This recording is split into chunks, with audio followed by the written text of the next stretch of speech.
Hello guys, today I'm making a very special Archaeo-Chat. It's a four-way Archaeo-Chat with Tristan B from the Archaeologist podcast, our very own Rhys Booth, just recently moved actually in his new house, and also Andy Brockman. And today, if you can't tell already, I'm wearing my Welsh rugby kit. I've got a Welsh flag behind me. We're actually revisiting the question of Celts and Celticism, because a couple of years ago I did a video asking what is a Celt, and lots of people had questions but also seemed to misunderstand what I was getting at, so I thought we'd debate some of these issues today and talk about them. So first of all, as a fellow potential Celt, I hate it when people say that, Tristan, can you possibly just explain what is wrong with using the word Celt? Well, Celts don't exist. The thing about when we talk about Celts, it's not what we do know, but it's the vast amount of information that we don't know. I mean, to be absolutely honest, we've had basically two sources that talk about Celts, but I mean, they talked about it in the terms of not from Rome, not from Italy, and that basically meant that, we don't really know what we're talking about when we talk about Celts, but we have this lovely, romanticized, blue body paint kind of, caricature of what Celts are, and that's what we're left with today. And I know quite a few people who wouldn't mind calling themselves Celts, but I'm polite enough not to say anything, because ultimately, what's the point? Well, this is actually where I often butt heads with, I suppose, with the real world. You know, as an archaeologist with this sort of long-term perspective, I do find myself going, no, not wanting to be English is not the same as being from the Iron Age and fighting Romans. But is not surely possibly what this sort of quasi breaks down to? I mean, Andy, as an Englishman on this panel, as it were, do you feel that lots of, I suppose, other identities in Britain often boil down to that sort of opposition, to essentially saying, well, I'm not an Englishman, I'm not I'm not from London, this kind of thing? Interesting you say that, Mark, and hello everyone. You say as an Englishman, I'd ask the same question, what's an Englishman? I mean, I'm sat here in London, which is one of the most multicultural cities, certainly in the UK, if not Europe. Personal background, I've got family members on both sides of our family from Scotland and the island of Ireland. My own family name, there's a hotspot in East Kent and another hotspot in the Celtic West in Cornwall. In fact, I once shared a flat with some Cornish guys who actually, the first question when they found out that my name was Brockman was, oh, which part of Cornwall are you from? Which to some extent we all construct our own identities, don't we, either as individuals or as groups, or even as, eventually as at the top of the pyramid as nation states, and very many different factors feed into that, including fashions. When you were talking about paint blue body paints and fighting Romans, the image of Mel Gibson and an American Australian playing a Scotsman. They may take our lives. Sprang to mind. I can't think why.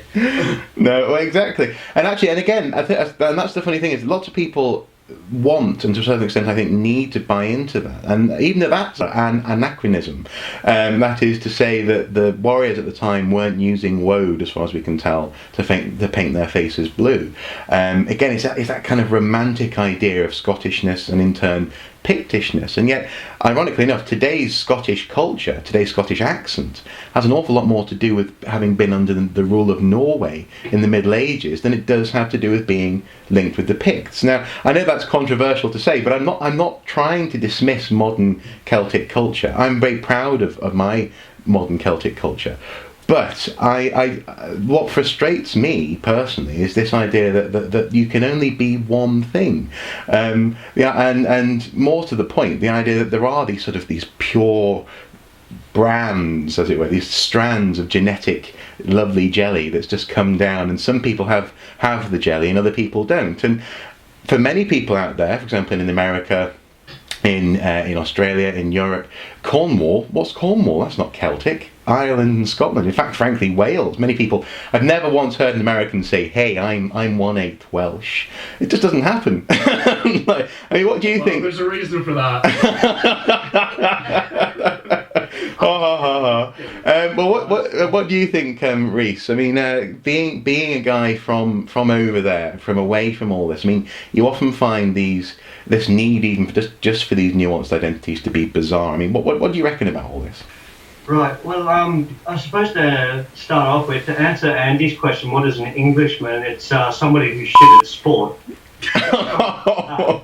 Going on, my qualification to even talk on this topic, and I'm sure there's a lot of people going, what does an Australian do? I'll just flash that up. That's mine really quickly. So to the next point straight away. The thing that I've noticed about speaking to people from Britain is that it's not just divides between Scotland, Ireland, Wales and England. It's as if, and I'm going to use this term broadly, people from Britain, if they could divide themselves up into smaller categories and then smaller again, they would. You know, if they're from a town that's less than 2 or 3 kilometres down the road, you would try and differentiate yourself from them somehow. And I have to say, it is the only place that I've ever heard of people attempting this. Well, actually, it's funny you should say that. There's a town in the northeast called Ashington where you can tell what street someone's been brought up on, because they very deliberately keep the accents different from street to street. I'm not joking, really. And but I believe that. Yeah, well, yeah. And it's, no, I'm from so-and-so street. What are you talking about? Well, you sound like you're from Ashington. Oh, but that's exactly, I suppose, what I'm getting at yes, that is a very real British need, and to a certain extent human need. Lots of people seem to want to feel as though they're from a certain place, and to reinforce that. But I suppose what frustrates me is this idea that this desire is then mapped back onto the past to create a sort of a pan-European Celtic oneness, an identity which was the same across Europe. And yet if you look at what is now places which have, say, bog burials, Celtic artwork, trade with the Mediterranean, so on and so forth, they're in places that are as far flung as Eastern Europe, the top of Scotland, Iberia, even North Africa. These different sort of, in terms of trade, that is, sorry, but these different areas are today incredibly diverse. You would never get someone from Eastern Europe saying, "Oh yes, I'm exactly the same as someone from Britain," because culturally they're not. I mean, yes, we all wear T-shirts and we all maybe drink Coca-Cola and we all do this kind of thing, but it doesn't mean that we're the same. I mean, I don't know. Who wants to pick up on that? I'll take. Oh, sorry, Andy. Go ahead. You go first. As somebody who is out there on the Celtic fringes, you've got more direct right to talk to this than I have. Out in the middle of nowhere. and yes. Even though it's got better internet connection than you too. Yeah, exactly. As I said, I do live 8 miles from the centre of London. I mean, to be honestly fair, there's a lot to actually pick up on this. I think number one, I completely get what Mark is saying about basically the streets like having different accents, because even in the town I came from, which is about 40,000 people, which I grew up in, you can tell whereabouts that person came from just by the way they talk.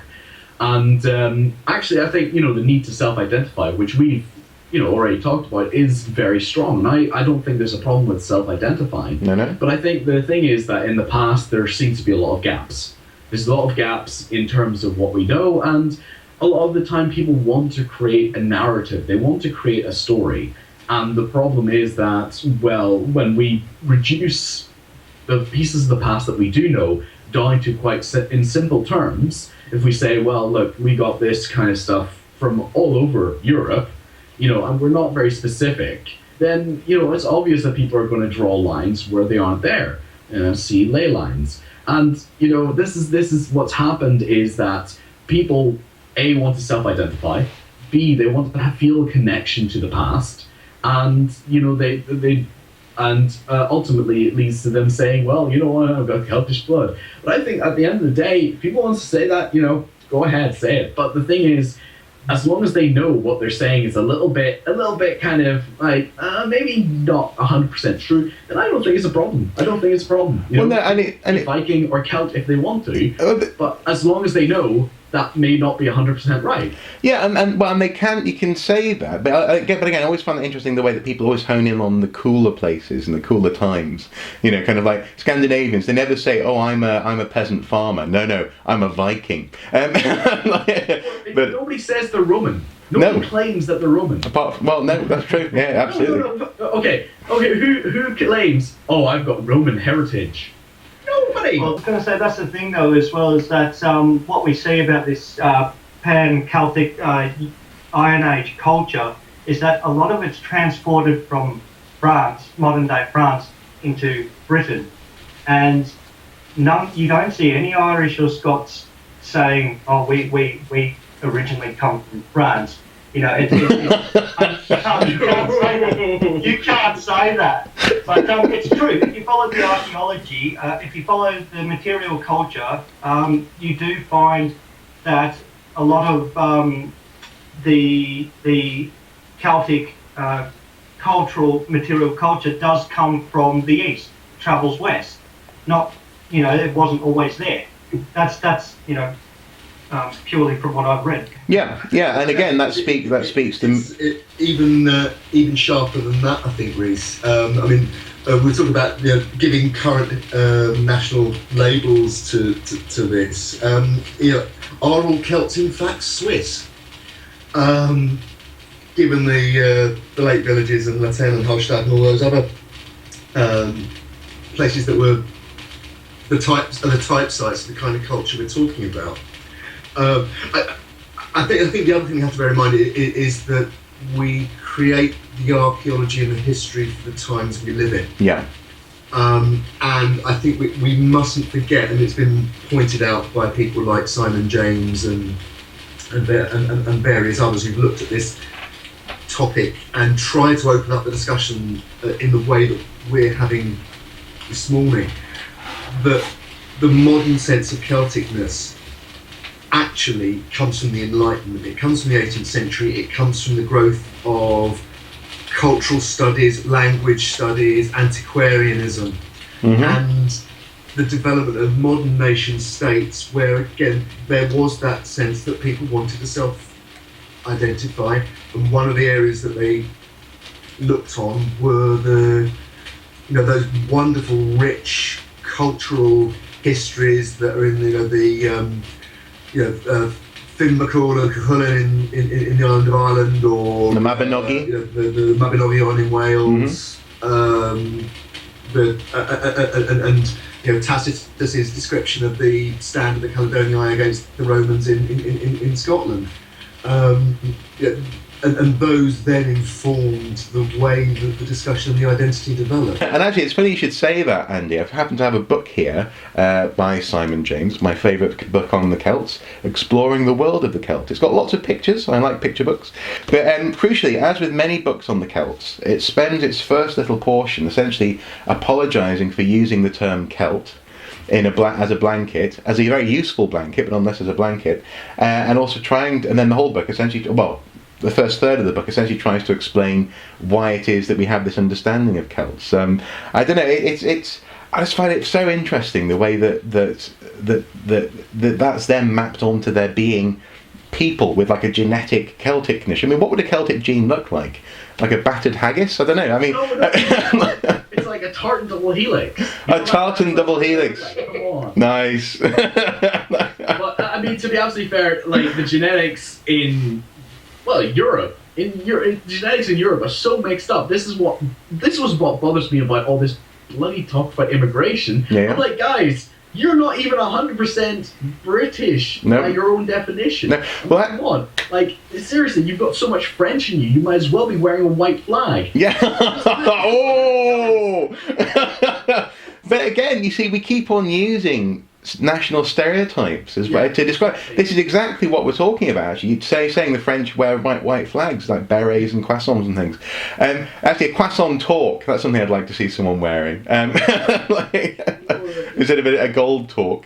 But actually, no. On that front, I mean, you're right. I mean, on the Celt, what is a Celt video? Someone actually said, well, by your definition, then there's no such thing as an Englishman, and I said, you're right, there's not. There's the English culture, and that's a real thing, but the people in it have a diverse genetic background. I mean, the thing is that for me, it's about self-identity, and if somebody wants to say they're an Englishman, they can be an Englishman. That's fine, go ahead. Yeah. But I think that there's also a mediation, so I was born in Germany, right?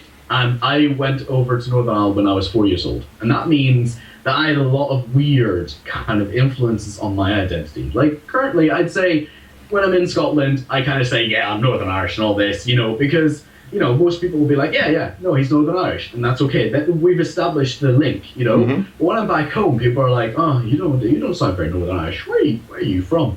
And that's a very dangerous question in Northern Ireland. Never answer that one. But, Yeah. I mean, like, when I first came to Northern Ireland, the kids at school, they would, tease me about being German, but for a weird thing, I sounded really English. So when I was telling people that I was, in fact, German, they wouldn't believe me for some reason. and you see, this is the thing, the people couldn't understand how it was that I had an English accent, but yeah, I was from Germany, and I was living in Northern Ireland, and people, that really... Well, people still stuck to the whole German thing. Did anyone accuse you of having a culture that was stolen? Oh! Yay! Festive cakes! Just so they could all say that they had a German friend then. Oh, yeah, No, exactly. Oh, well, if they were trying to make a German friend, they were going around the wrong way about doing it. Yeah, well, indeed. For me now, I'd say I'm pretty European, I've had a German passport before. I've got a UK passport now. I could get an Irish one if I wanted to.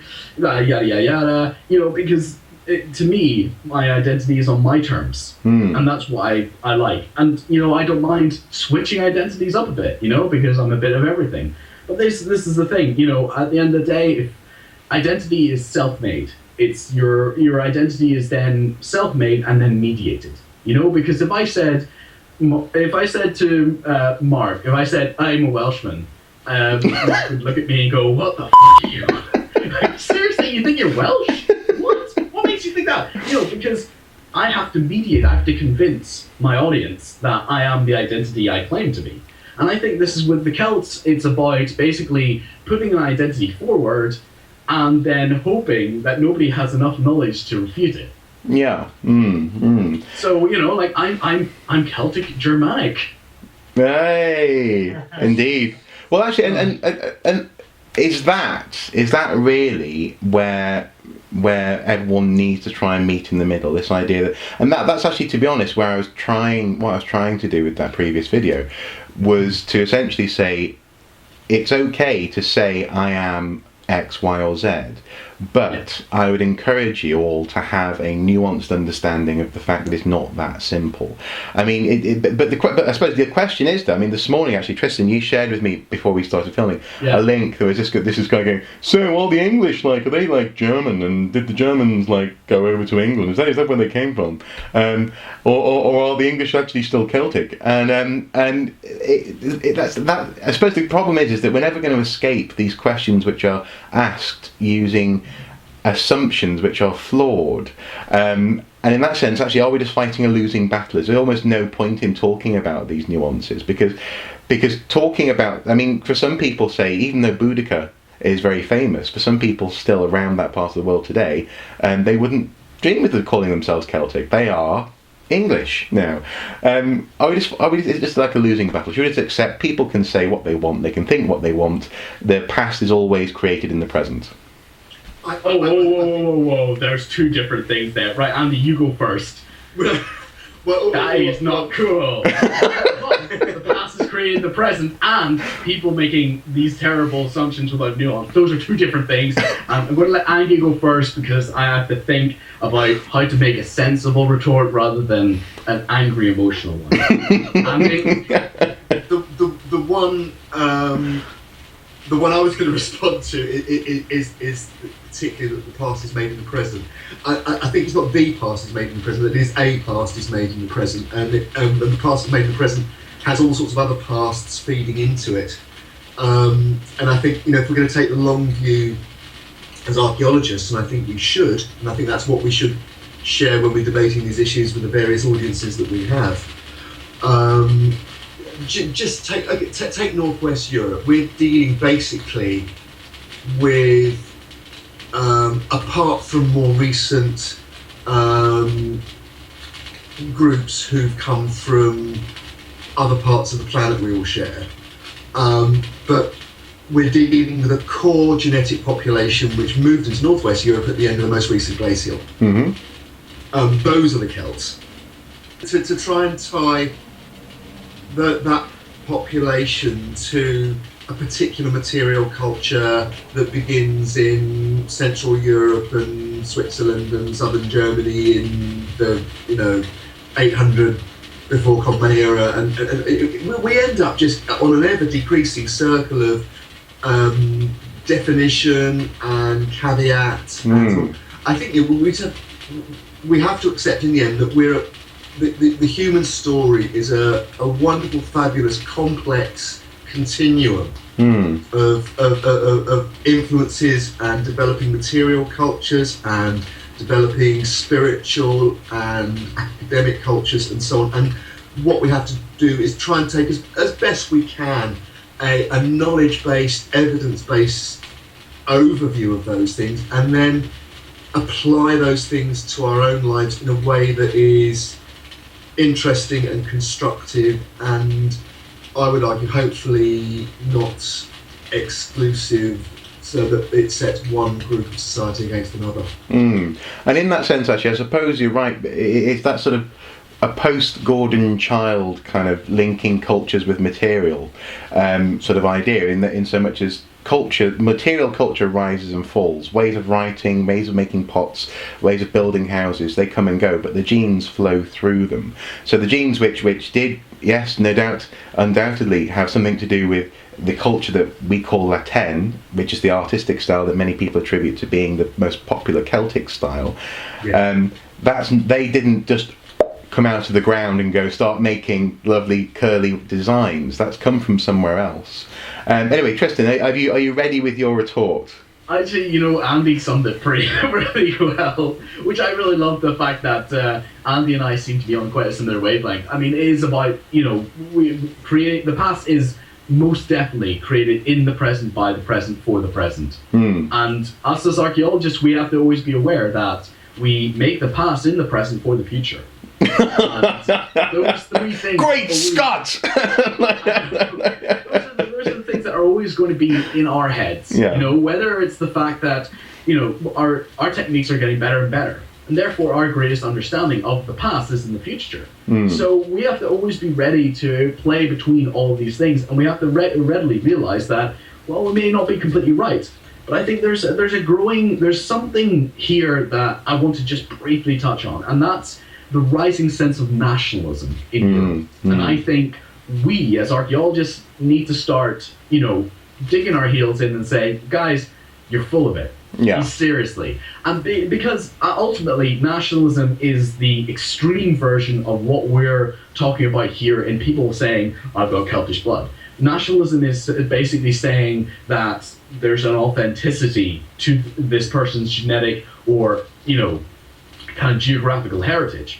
And in fact, that's completely wrong. And I don't think it's people on the street who say, I've got Celtic blood, that we should really be trying to, grapple with. It's the people who try and say that because they were born in a country, because their parents were from that country, that they're somehow better, and that everybody who isn't from that country or has parents from that country should be out. And I think that's who we should be targeting when we're talking about the real physical, evidence, knowledge-based past, because they're the biggest threat right now to European democracy, I mean, I don't know if you saw last night, there was recently like an election, and somebody from UKIP got voted into as an MP, and second MP. It's a worrying trend, and like I just think that this is nationalism is something I stand against. I'm an anti-nationalist. I'm very proud anti-nationalist, and I just think that we have to start engaging with people who take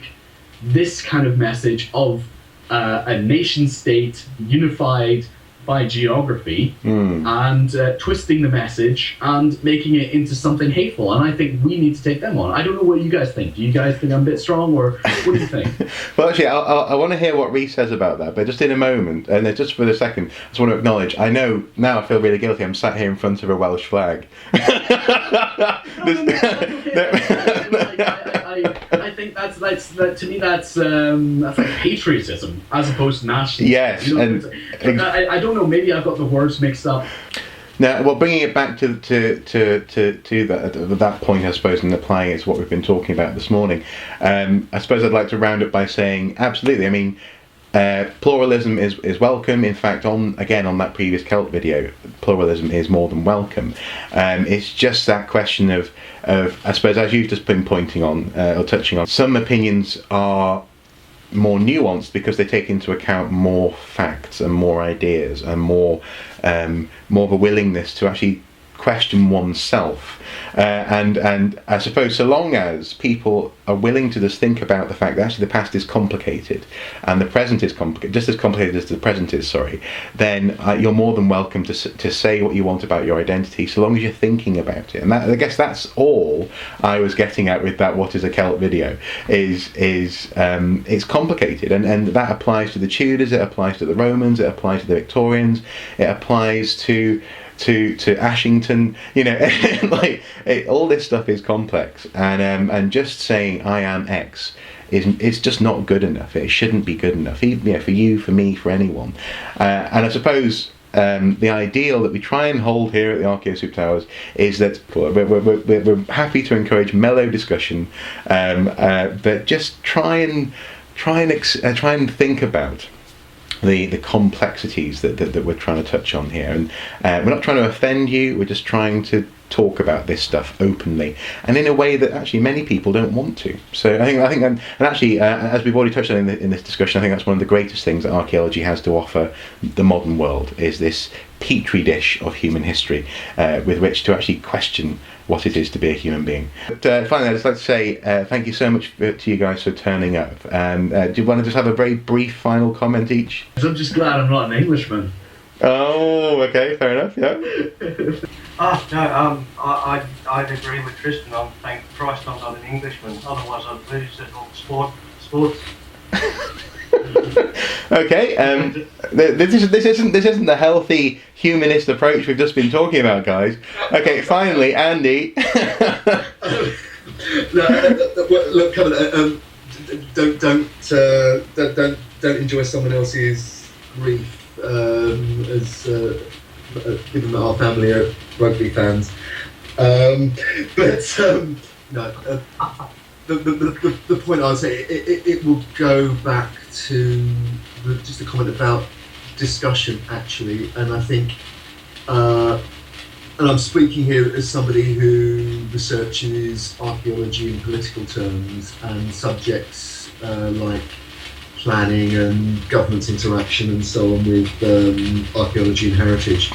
And my rule of thumb working on these things is, if there are things that people don't want you to discuss, that's the best reason for discussing them.